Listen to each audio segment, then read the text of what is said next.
Welcome students. आप आज आपको स्टडी करना है लाइन्स एंड एंगल्स, रेखाएं और कोण। जैसे यहाँ पे आपका दो समानांतर रेखाएं हैं और उसको एक तिर्यक रेखा काट रही है। समानांतर रेखाएं यानी वैसी दो रेखाएं जिसकी दूरी क्या हो, समान हो और आपस में न मिले, तो वही होती है समानांतर रेखाएं। और ये एक तिर्यक रेखा दो समानांतर रेखाओं को काट रही है। तो यहाँ पर भी आपका 4 एंगल बन रहा है, यहाँ पर भी आपका एंगल्स बन रहा है। तो आपका यहाँ पे ये जितने भी एंगल्स आपके बन रहे हैं, इन एंगल्स में संबंध होता है। जैसे कि यहाँ पे जब दो समानांतर रेखाओं की एक तिर्यक रेखा काटती है कि इसके एकांतर कोण बराबर होते हैं। और एकांतर कोण आपके दो तरह के होते हैं, एक्सटीरियर एंगल्स और इंटीरियर एंगल। यानी अल्टरनेट जो एंगल्स होते हैं वो दो तरह के होते हैं, एक्सटीरियर एंगल्स और इंटीरियर एंगल।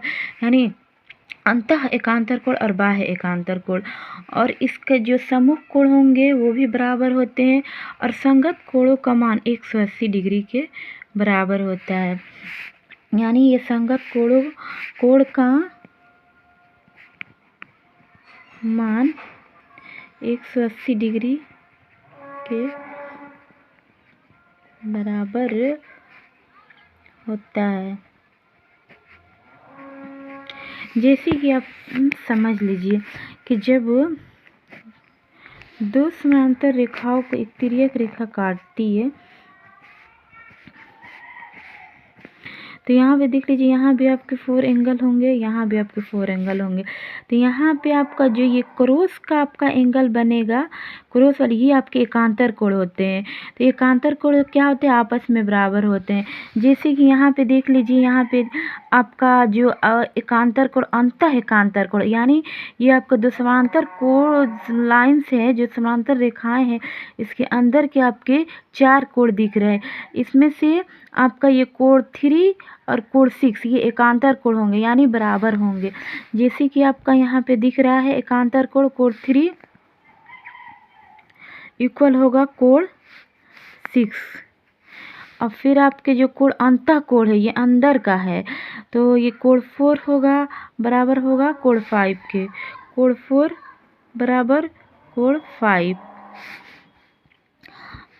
अब आपको एक्सटीरियर एंगल्स यानी एकांतर कोण में आपका एक्सटीरियर एंगल देखेंगे, यानी बाह्य एकांतर कोण। तो आपका यहाँ पे देख लीजिए कि ये जो 1 है, ये आपका 1 है, इसका एकांतर कोण आपका होगा 7।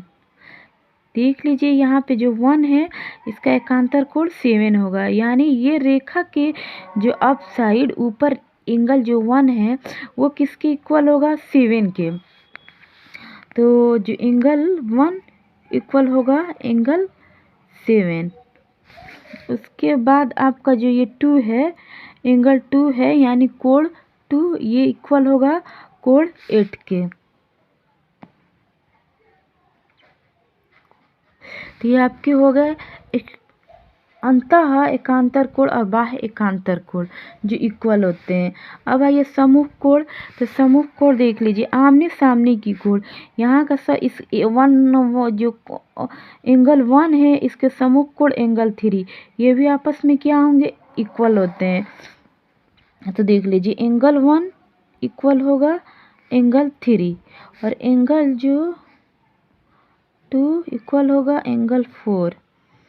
इसी तरह यहाँ पे भी आपका जो 4 एंगल बन रहा है वो भी आपका एंगल 5 जो इक्वल होगा एंगल 8 और एंगल 6 इक्वल होगा एंगल 7। अब देख यहाँ संगत कोण का मान 180 डिग्री के बराबर होता है। अब देख लीजिए संगत कोण यहाँ पे भी बन रहा है। यह आपका ये जब दो यहाँ पे दो समांतर रेखा की तिर्यक रेखा काटती है, इसके संगत कोण का मतलब एक ही तरफ के दो कोणों का मान 180 डिग्री के बराबर होगा। तो आपकी ये संगत कोण होंगे आपस में, ये कोण 3 और कोण 5, इसको ऐड करेंगे, जोड़ेंगे, तो ये 180 डिग्री के बराबर होगा। जैसे कि यहाँ पे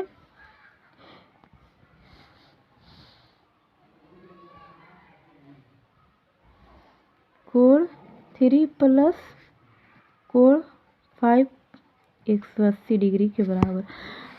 अब समझ लीजिए कि माने कि ये आपका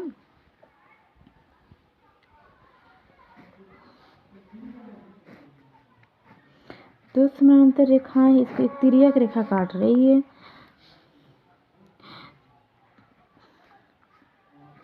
अगर ये एंगल आपका दिया है 40 डिग्री, तो ये एंगल कितने डिग्री का होगा? तो आप जानते हैं कि ये एंगल आपका एकांतर कोण है। जो दो समांतर रेखा तिर्यक रेखा काटती है तो एकांतर कोण बराबर होते हैं। तो जब ये आपका एंगल दिया है 40 डिग्री, तो ये भी आपका एंगल क्या होगा? 40 डिग्री का होगा। अब आपको बताना है समूह कोण। जब आपका ये 40 डिग्री का होगा, इसका सामने का कोण कितना डिग्री का होगा? ये भी आपका 40 डिग्री का होगा। तो समूह कोण भी आपके क्या होते हैं? बराबर होते हैं। एकांतर कोण भी बराबर होते हैं। और आपका जब ये आप एकांत और एक तरफ के जो दो कोणों का योग 180 डिग्री के बराबर होता है।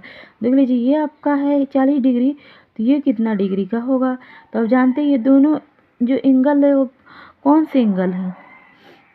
यानी आपकी ये करस्पॉन्डिंग एंगल है जो 180 डिग्री के बराबर होते हैं। तो आप क्या करेंगे? आपको ये एंगल आपको निकालना है। तो आप जानते हैं कि दो एंगल को ऐड करेंगे तो 180 डिग्री के बराबर होगा। तो आपका दिया है ये 40 डिग्री, मान लीजिए कोण आपका x है, तो प्लस ये x डिग्री, ये 180 डिग्री, तो ये x इक्वल टू हो जाएगा 180 डिग्री माइनस 40 डिग्री। तो x बराबर आपका हो गया 140 डिग्री। तो ये कितना आ गया आपका? 140 डिग्री। तो ऐसे ही आप निकाल सकते हैं कोणों का मान।